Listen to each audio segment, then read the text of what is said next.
Bismillahirrahmanirrahim. Alhamdulillah. Assalatu wassalamu ala sayyidina wa maulana Rasulillah wa ala alihi wa sahbihi wa mawalah. Subhanaka la ilma lana illa ma 'allamtana innaka antal alimul hakim. Subhanaka la fahma lana illa ma fahamtana innaka antal jawadul karim. Yaqulu subhanahu wa ta'ala fi kitabihil karim. A'udzu billahi minasyaitonir rajim. Bismillahirrahmanirrahim. Ya ayyuhalladzina amanu kutiba 'alaikumus syiyamu kama kutiba 'alal ladzina min qablikum la'allakum tattaqun. Amma ba'da. Alhamdulillah, kita bersyukur kepada Allah yang senantiasa memberikan rahmat kepada kita semua sehingga sampai kesempatan ini, detik ini kita masih diberikan kesehatan, dan kesempatan oleh Allah Subhanahu wa Ta'ala. Mudah-mudahan kesempatan dan kesehatan ini senantiasa berlanjut terus hingga kita bisa nanti menjalankan ibadah puasa Ramadan dengan sempurna dengan iringan doa Allahumma barik lana fi sya'bana wa ballighna Ramadan, amin ya rabbal alamin. Para ahbab fillah yang dirahmati Allah, beberapa hari lagi kita akan memasuki bulan suci yang ditunggu-tunggu oleh segenap umat Islam di seluruh belahan dunia. Bulan suci ini adalah termasuk anugerah Allah Subhanahu wa Ta'ala, yang mana termasuk di antara rahmat, fadl, anugerah dari Allah. Kita diberikan oleh Allah anugerah besar, yaitu bulan suci Ramadan, yaitu sebagai bulan yang di dalamnya pahala-pahala amal kebaikan dilipat gandakan oleh Allah, pintu-pintu surga dibuka luas oleh Allah, pintu-pintu neraka ditutup oleh Allah, dan setan-setan dibelenggu oleh Allah Subhanahu wa Ta'ala. Seperti hadis yang disampaikan oleh Sayyiduna Rasulullah sallallahu alaihi wasallam, beliau bersabda, "Idza jaa Ramadan futihat abwabul jannah." Jika datang bulan Ramadan maka dibukalah pintu-pintu surga. Kemudian wa ghulliqat abwabun nar, ditutup rapat pintu-pintu neraka, wa suffidatis syayatin, dan dibelenggu setan-setan. Para jamaah ahbab yang dirahmati Allah, dari hadis ini kita akan mengambil beberapa poin penting yang akan kita bahas pada kesempatan ini sebagai persiapan kita menyambut bulan suci Ramadan. Yang pertama, dari kandungan hadis di atas kata Rasulullah, "Idza jaa Ramadan futihat abwabul jannah." Jika datang bulan Ramadan maka dibukalah pintu-pintu surga. Apa maksudnya pintu-pintu surga ini dibuka? Ini para ulama ada yang mengatakan bahwa dibukanya pintu surga ini adalah secara hakiki, dalam arti bahwa di hari-hari biasa bukan berarti pintu-pintu surga itu tidak terbuka, tetap dibuka. Hanya saja dalam bulan Ramadan, ketika Ramadan masuk, maka pintu-pintu surga ini dibuka lebih lebar lagi. Ini pendapat yang pertama yang menjelaskan tentang makna dari bahwa pintu surga dibuka lebar ketika bulan Ramadan. Sedangkan pendapat yang kedua, mentakwil, ya, mencoba untuk menjelaskan makna tersirat dari maksud dari hadis ini, bahwa ketika Ramadan pintu-pintu surga dibuka. Yang dimaksud adalah bahwa ketika bulan Ramadan pintu-pintu kebaikan di dalamnya dibuka lebar oleh Allah. Coba kita renungkan. Ketika bulan Ramadan kita melakukan ketaatan, kita melakukan ibadah, itu lebih mudah dibanding dengan hari-hari biasa. Seperti contoh ya, kita melakukan jamaah, melakukan qiyamul lail, membaca Al-Quran. Di hari-hari biasa itu bukan tidak ada, tetap ada. Hanya saja kemudahan yang Allah berikan kepada kita untuk melakukan ibadah-ibadah tersebut, jamaah, qiyamul lail, sedekah, baca Al-Quran dan sebagainya, terasa lebih ringan lagi ketika dijalankan, ketika dilakukan ketika bulan Ramadan.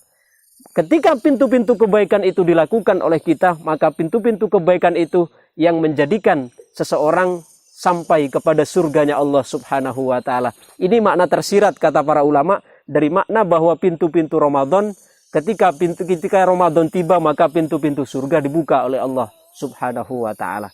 Kemudian yang kedua, wa ghulliqat abwabun nar, pintu-pintu neraka itu ditutup oleh Allah Subhanahu wa Ta'ala. Dalam masalah ini juga para ulama ada yang menerangkan secara letterlek sesuai makna hadis, yakni bahwa pintu neraka itu ditutup.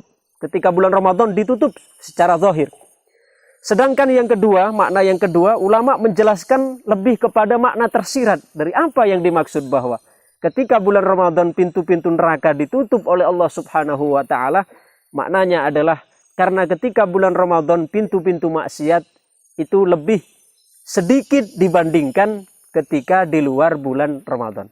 Kita tidak mengatakan bahwa ketika Ramadan tidak ada maksiat dilakukan, tetap ada, hanya saja maksiat yang dilakukan ketika bulan Ramadan itu lebih kecil kesempatannya atau lebih kecil peluangnya ketika dibandingkan di luar bulan Ramadan. Ketika maksiat terkurangi, maka ini sebagai isyarat atau sebagai simbol atau sebagai keterangan yang menunjukkan bahwasanya ketika bulan Ramadan itu pintu-pintu neraka ditutup. Karena ketika pintu maksiat ditutup, maknanya pintu yang menghantarkan kepada neraka itu juga terkurangi. Itu yang kedua. Kemudian yang ketiga, unsur yang ketiga dari hadis di atas adalah wasufidatis syayatin, kata Rasulullah. Jadi ketika Ramadan setan-setan itu dikunci. Sekarang apa yang dimaksud dengan setan-setan dikunci? Sekali lagi ini juga ulama ada yang memaknai secara apa adanya, yaitu setan-setan dibelenggu, dirantai. Kemudian ada yang memaknai secara tersirat, yaitu mereka mengatakan, para ulama mengatakan bahwa yang dimaksud dengan setan-setan dikunci atau setan-setan dibelenggu adalah karena ketika bulan Ramadan, ketika seorang hamba, ketika seorang mukmin berpuasa, dia hawa nafsunya dibelenggu. Kemudian anggota badannya juga dibelenggu. Maka setan untuk menggoda, setan untuk melakukan aksinya, untuk melakukan tipu dayanya, itu juga menemukan kesulitan, menemukan lorong sempit, karena pintu-pintu yang biasa dimasuki oleh setan untuk menjerumuskan manusia, itu sudah terkunci. Oleh karena itu dalam hadis yang lain Rasulullah menyebutkan, apa kata Rasulullah? Bahwa kata Rasulullah dalam hadis yang lain beliau menyatakan, inna syaitona yajri min ibni adama majrad dam. Jadi setan beroperasi menggoda manusia di dalam anggota tubuh manusia, di dalam diri manusia, kata Kanjeng Nabi, majrad dam, mengikuti aliran darah, mengikuti aliran darah. Kemudian ditambahkan oleh perawi hadis, ditambahkan fadayyiku majariyahu bilju. Maka persempitlah tempat lorong operasi setan itu dengan lapar, kata rawi hadis ini, menambahkan keterangan disuruh persempit lorong godaan setan tersebut dengan lapar, artinya dengan puasa. Kenapa sekarang? Karena ketika orang berpuasa, coba ketika kita berpuasa, mata dijaga, lisan dijaga, kaki dijaga, tangan dijaga, telinga dijaga dari hal-hal yang dimurkai oleh Allah Subhanahu wa taala. Yang mana pintu-pintu tadi, mata, telinga, mulut, kaki, tangan, dan anggota tubuh yang lain yang menjadi pintu-pintu lorong setan beroperasi untuk menggoda, coba ketika berpuasa dijaga, ketika berpuasa ditahan, ketika berpuasa diatur. Sehingga apa? Setan yang mau masuk untuk memperdaya, untuk melancarkan aksinya menggoda manusia, menggoda orang yang beriman tersebut, maka dia akan mengalami kesulitan. Sekarang kalau diambil pemahaman terbalik, ketika orang berpuasa, tetapi dia aktivitas-aktivitas yang selama dilakukan di luar Ramadan masih tetap. Lisannya yang mengatakan, yang berkata kotor tetap. Kemudian mata yang digunakan untuk melihat maksiat tetap. Kaki yang digunakan melangkah untuk hal-hal yang dimurkai Allah juga tetap. Tangan yang digunakan untuk menyakiti orang juga tetap. Maka Ramadan atau tidak Ramadan, setan tetap menemukan jalan yang luas untuk menggoda orang tersebut biarpun pada bulan Ramadan. Jadi dari makna ini kita bisa menyimpulkan bahwa yang dimaksud wasufidatis syayatin, setan-setan dibelenggu oleh karena ketika bulan Ramadan, orang-orang yang berpuasa dia menjaga diri, menjaga anggota tubuhnya, yang mana anggota tubuh itu menjadi setan, menjadi lorong masuknya setan untuk melancarkan aksi godaannya. Tetapi ketika sedang berpuasa, maka dia menjaga, memelihara, kemudian mengatur anggota tubuhnya agar jangan sampai melakukan hal-hal yang dimurkai oleh Allah yang menjadi tipu daya setan. Maka dikala itu setan akan mengalami kesempitan, mengalami kesulitan untuk menggoda manusia ke dalam tipu dayanya. Maka ini rahasianya dari yang terakhir unsur hadis tadi, kata Rasulullah, wasufidatis syayatin. Maka Ramadan, kita sebelum memasuki Ramadan yang tinggal beberapa hari ke depan ini, kita hendaknya mengetahui hendaknya kita melakukan persiapan diri yang matang. Karena dalam sebuah syair disebutkan, Ramadhanu tajalla wa butasama tubalil abdi idzal tanama. Ramadhanu tajalla, Ramadan telah tiba. Ramadan telah hampir sampai. Tajalla wa butasama, dengan membawa senyuman. Kemudian fatuba lil abdi idzal tanama. Maka sungguh beruntunglah bagi seorang hamba yang menyambut bulan Ramadan dengan penuh kesiapan. Maksudnya penuh kesiapan zahiran wa batinan. Kesehatannya dijaga, mentalnya juga dijaga. Kemudian untuk melakukan hal-hal yang dilarang oleh Allah juga dijaga. Kemudian dimakmurkan dengan hal-hal yang taat, yang diridhai oleh Allah, ditingkatkan. Sehingga nanti keluar dari bulan Ramadan mendapatkan piagam dari Allah Subhanahu wa Ta'ala, mendapatkan gelar, mendapatkan titel, mendapatkan kondisi baru yang disebut dengan minal aidin wal faizin. Maka tugas Ramadan yang utama bagi kita bagaimana? Apa yang harus kita capai di bulan Ramadan?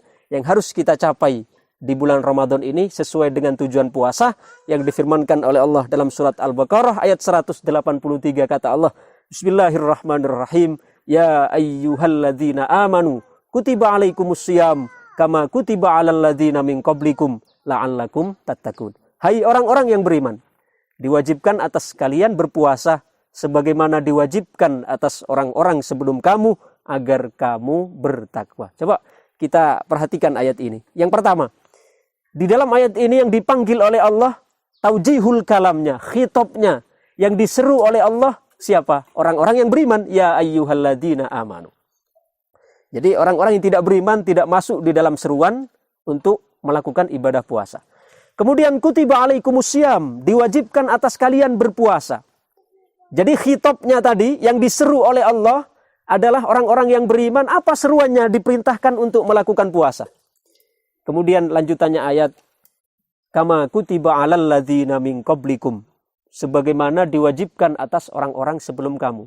Jadi ibadah puasa ini sebenarnya bukan hanya menjadi khosois, bukan hanya diwajibkan kepada umat Sayyiduna Muhammad Sallallahu Alaihi Wasallam, akan tetapi juga telah Allah berikan perintah puasa ini terhadap umat-umat sebelum Kanjeng Nabi Muhammad Sallallahu Alaihi Wasallam. Bahkan Nabi Adam saja, semenjak Nabi Adam sudah diperintahkan oleh Allah Subhanahu Wa Taala untuk berpuasa. Hanya saja memang terkait hitungannya, terkait bulannya belum seperti yang diberikan kepada umat Sayyiduna Muhammad Sallallahu Alaihi Wasallam. Kama kutiba alal ladzina min qablikum. Kemudian di akhir ayat apa kata Allah? Ini menunjukkan tujuan Allah mewajibkan ibadah puasa, yaitu la'allakum tattaqun, agar kalian menjadi orang-orang yang bertakwa. Jadi kalau kita ambil kesimpulannya, jika kita ditanya apa yang menjadi tujuan utama kita diperintahkan oleh Allah untuk melakukan ibadah puasa, tujuannya cuma satu, yaitu la'allakum tattaqun, agar kalian menjadi orang-orang yang bertakwa, agar kita menjadi orang-orang yang bertakwa, orang yang semakin taat kepada Allah, orang yang semakin merasakan kesadaran bahwa dirinya adalah hamba Allah, orang yang semakin meningkatkan ketaatannya kepada Allah, menjauhi semua, meningkatkan menjalankan apa yang diperintahkan oleh Allah, menjauhi apa yang dilarang oleh Allah. Ini diantara wazifah, ini diantara tugas dari Ramadan adalah minimal memindahkan kita ketika di luar Ramadan kita ahli maksiat, maka minimal ketika Ramadan kita menjadi orang yang ahli taat. Jadi ini wazifah minimal kita keluar dari bulan Ramadan. Nanti apa? Kita keluar dari kemaksiatan menuju kondisi ruhani, kondisi jiwa, kondisi hati, kondisi anggota badan yang makmur dengan ketaatan, yang makmur dengan ketaatan ibadah kepada Allah Subhanahu wa Ta'ala. Semoga kita semua diberikan oleh Allah kesehatan, diberikan oleh Allah kekuatan untuk menjalankan puasa sebagaimana yang diperintahkan oleh Allah. Bukan hanya puasa secara fisik, tapi juga sekaligus puasa fikiran, hati, ruhani kita semua berpuasa karena Allah Subhanahu wa Ta'ala, sehingga kita betul-betul menjadi hamba Allah yang bertakwa sesuai yang menjadi tujuan puasa, yaitu la'allakum tattaqun. Allahumma barik lana fi Rajab wa Sya'ban wa ballighna Ramadan wa sallallahu ala sayyidina Muhammad wa ala alihi wa sahbihi wa baraka wa sallam walhamdulillahi rabbil alamin.